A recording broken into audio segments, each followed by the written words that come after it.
नमस्कार दोस्तों, I welcome you all in MPPSC express. हम लोग पढ़ रहे हैं polity and constitution fundamental rights. ये हमारा चैप्टर 5.15 एंड आज हम पढ़ेंगे आर्टिकल 32 के बारे में, that is right to constitutional remedy. और इसमें हम जानेंगे कि रिट्स क्या होती हैं और कितने टाइप की रिट्स होती हैं। और ये बहुत इंपॉर्टेंट लेक्चर है। अगर आप इस लेक्चर को पूरा अंत तक देखिए और इसको ध्यान में रखिएगा और बहुत अच्छे से समझिएगा, क्योंकि ये बहुत the most important lecture of fundamental right. Okay, चलिए शुरू करते हैं। तो राइट टू कॉन्स्टिट्यूशनल रेमेडी जो है वो आर्टिकल 32 के अंतर्गत आता है। और इस आर्टिकल को बोलते हैं heart and soul of Indian constitution, यानी बोलते हैं ना कि जो सारे संविधान के जो हमारे मौलिक अधिकार हैं, फंडामेंटल राइट्स हैं, उसकी ये जान है। ठीक है, this is heart and soul of the fundamental right. ठीक है, this article confers power to supreme court to issue appropriate rate.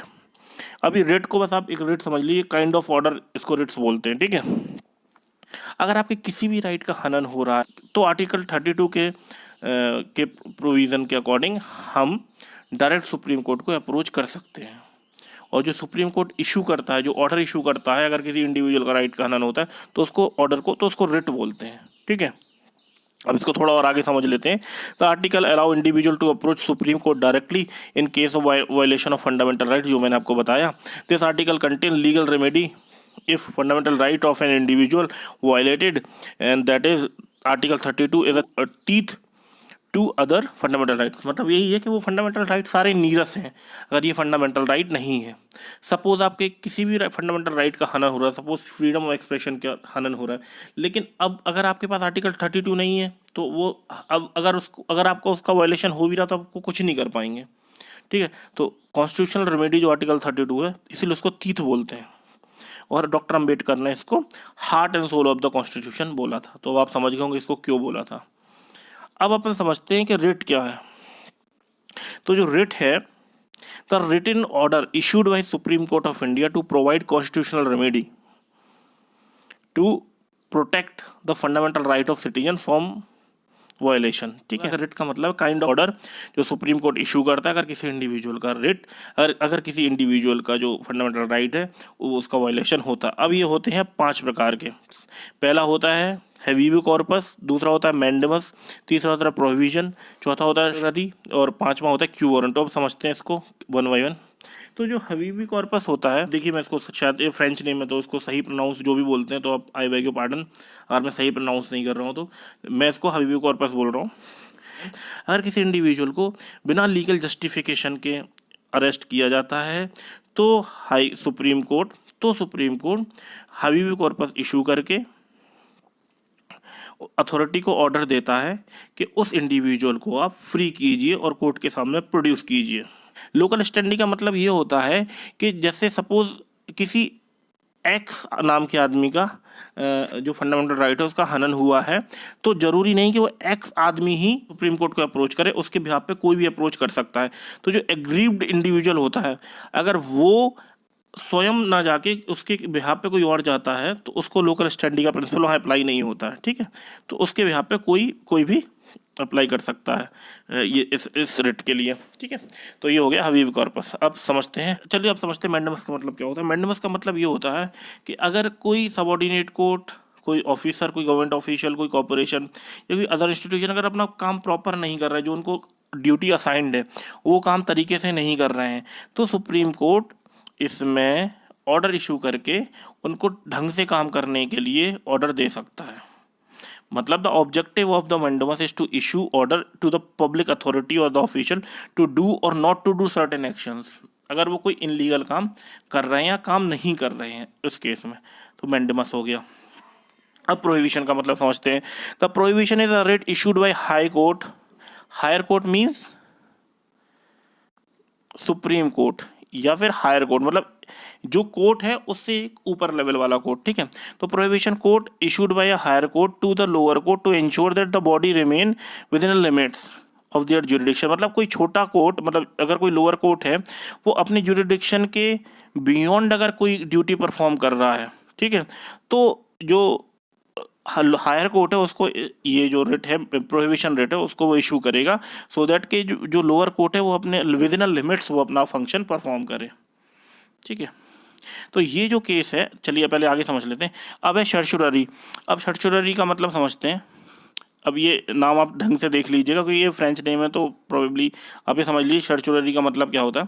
The writ of the certiorari is similar to prohibition except that it issue to kill judgment issued by judicial body. Suppose quasi judicial body क्या हो गई, NGT हो गई। ठीक है, जो as a जज काम करती है, जुडिशियल बॉडी जो अपना कोर्ट है। मतलब अगर कोई केस हो चुका है, मतलब अगर कोई किसी केस का वर्डिक्ट आ चुका है और उसका उसका जो जजमेंट है वो कोर्ट ने दे दिया है, तो हायर कोर्ट दिए हुए कोर्ट के जजमेंट को क्वैश कर देगा या किल कर देगा। जो प्रोहिबिशन था, इसमें प्रोहिबिशन आप समझिए, प्रोहिबिशन में केस चल रहा है। ठीक है, और जो ये वाला केस है सर्चुररी वाला, इसमें क्या होगा कि इसमें वो केस का जजमेंट हो चुका है। ठीक है, और ये दोनों judicial body, quasi judicial body के खिलाफ इशू किया जाता है हायर कोर्ट के थ्रू। तो अब आप ये चारों आप इसको ढंग से समझ लीजिएगा, Habibi corpus, mandamus, prohibition, सर्चुररी and Q. अब एक और बचा हुआ है क्यू वारंटो, इसको और समझते हैं। क्यू वारंटो, तो quo warranto literal means what is your authority and मतलब and purpose of this writ is to ensure that the person occupying public office is actually competent to hold the office। अगर कोई public office जो किसी particular individual ने acquire किया है, तो उस इंडिविजुअल की अथॉरिटी है, इज ही और शी कंपेटिबल और कॉम्पिटेंट और जस्टिफाइड कि वो उस कुर्सी पे बैठे। ठीक है, अगर कॉम्पिटेंट अथॉरिटी नहीं है या कॉम्पिटेंट बंदा नहीं है, तो उसके खिलाफ ये क्यू वारंटो इशू किया जाता है। ठीक है, तो ये 5 प्रकार के, अब ये जो मैंने राइट बताए थे आपको, ये रिट्स बताए, जो ये जो 5 प्रकार के रिट्स बताए थे, आप ये रिट्स देख लीजिएगा, Habibi corpus, mandamus, prohibition, सर्चुररी and quo warranto. ठीक है, तो ये जो सारे जो आर्टिकल हैं, जो मतलब ये जो सारे रिट्स हैं, ये आर्टिकल 32 के तहत है। ठीक है, जो हाई कोर्ट है वो अपार्ट फ्रॉम फंडामेंटल राइट्स वो और तरीके की भी रेट, मतलब जरूरी नहीं कि वो सिर्फ फंडामेंटल राइट्स को की अवमानना के खिलाफ के केसेस में ही रेट को फाइल करे, वो अदरवाइज भी रेट फॉलो कर सकता है, रेट इशू कर सकता है। लेकिन सुप्रीम कोर्ट के केस में ये सिर्फ ये जो रेट्स हैं वो सिर्फ और सिर्फ जब फंडामेंटल राइट्स का हनन होगा तब ही इशू करेगा। ठीक है, तो इसमें बहुत सारी अभी टेक्निकल चीज़ें बाकी हैं जो मैं इस टॉपिक में नहीं ले रहा हूँ। तो कुछ चीज़ जब मैं जुडिशरी पढ़ाऊँगा, जब हाई कोर्ट सुप्रीम कोर्ट पढ़ाऊँगा, तो मैं आपको PIL पढ़ाऊँगा। PIL क्या होता है, जुडिशियल रिव्यू क्या होता है, जो हमने आर्टिकल 13 में पढ़ा था, और मैं पढ़ाऊँगा जुडिशियल एक्टिविज़म, आजकल ये भी बहुत चल रहा है। तो ये सारी चीज़ें मैं आपको कुछ चीज़ें बताऊंगा ताकि ये लेक्चर बड़ा ना हो, सो दैट कि हम लोग उसमें भी ये एक टॉपिक्स कवर कर लेंगे जो मैंने भी बताए हैं। अब आप दोस्तों आपके 14 से लेके तो 32 तक जो फंडामेंटल राइट्स से वो मैंने कंप्लीट कर दी। ब्रॉड टॉपिक ख़त्म हो गया है। अब हम लोग कल से पढ़ेंगे directive principle of state policy, और वो भी बहुत इंपॉर्टेंट है। उसमें कुछ चीज़ें हैं जो कभी कभी पूछी जा सकती हैं और इनफैक्ट पूछी जाती हैं। उसका तो हम लोग फंडामेंटल ड्यूटीज़ पढ़ेंगे। फंडामेंटल राइट्स आपके ख़त्म हो चुके हैं, तो अब हम लोग क्लासेस में थोड़ा सा स्पीड पकड़ेंगे, और आप इन चीज़ों को रिवाइज ज़रूर कीजिएगा क्योंकि ये सारी बहुत इंपॉर्टेंट चीज़ें हैं। एक बार आपका बेसिक कंप्लीट हो जाएगा तो आपने बहुत बड़ा काम अचीव कर लिया। फिर आपको सिर्फ उसमें करंट अफेयर्स को ऐड करना है, तो वो करंट अफेयर्स भी मैं पूरे ईयर की ऐड कराऊंगा, सो दैट कि आपके जो भी एग्जाम्स हैं वो बेनिफिट हो सके। जैसे अब आपका भी UPSC आने वाला है, MPPSC आने वाला है, या फिर आपका UPSI आ गया, क्या UPPCS आने वाला है, वो जितने भी स्टेट्स के एग्जाम होंगे वो सारे सब की करंट अफेयर्स को मैं इसी पॉलिटी के साथ में कंप्लीट करा दूंगा। पर लेकिन पहले मैं आपके बेसिक्स को सारा क्लियर करूंगा। तो आप ये लेक्चर को देखिए और दिए हुए सारे लेक्चर्स को देखिए, क्योंकि मैं सारी लिंक जो है इन वीडियोस में दे दूंगा आपको, और प्लेलिस्ट को भी अटैच कर दूंगा। तो इन वीडियोस को आप बार बार देखिए, उसके नोट्स बनाइए, और जो ये फंडामेंटल राइट्स है, जो मौलिक अधिकार जो मैंने बताए हैं, आप इनको एकदम क्लियर कर लीजिए। अगर आप लोगों को कोई डाउट आता है तो आप नीचे कमेंट बॉक्स में कमेंट कीजिए। मैं कोशिश करूँगा कि आप लोगों के सारे डाउट्स को मैं क्लियर करूँ। बस आप लोग पढ़ते रहिए ईमानदारी से, क्योंकि पढ़ना ही बहुत ज़्यादा इंपॉर्टेंट है। दोस्तों, अगर आपको ये लेक्चर पसंद आया तो वीडियो को लाइक कीजिए, चैनल को सब्सक्राइब कीजिए, और दोस्तों को भी बोलिए को सब्सक्राइब करें।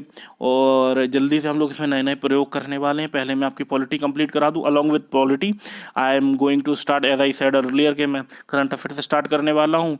And then I will start simultaneously will start history. अगर आप लोग और कोई सब्जेक्ट चाहते हैं ज्योग्राफी, तो मैं ज्योग्राफी स्टार्ट कर दूंगा। लेकिन पहले आप पॉलिटी पे ग्रिप बना लीजिए। एक सब्सटेंशियल पार्ट हम लोग पॉलिटी का कंप्लीट कर रहे हैं, देन आई विल स्टार्ट कोई दूसरा सब्जेक्ट हम लोग स्टार्ट करेंगे, सो दैट कि आप लोगों का एक फ्लो बन जाएगा। ठीक है, तो चलिए दोस्तों, फिर मिलते हैं किसी बढ़िया से वीडियो में और पढ़ते रहिए। Thank you.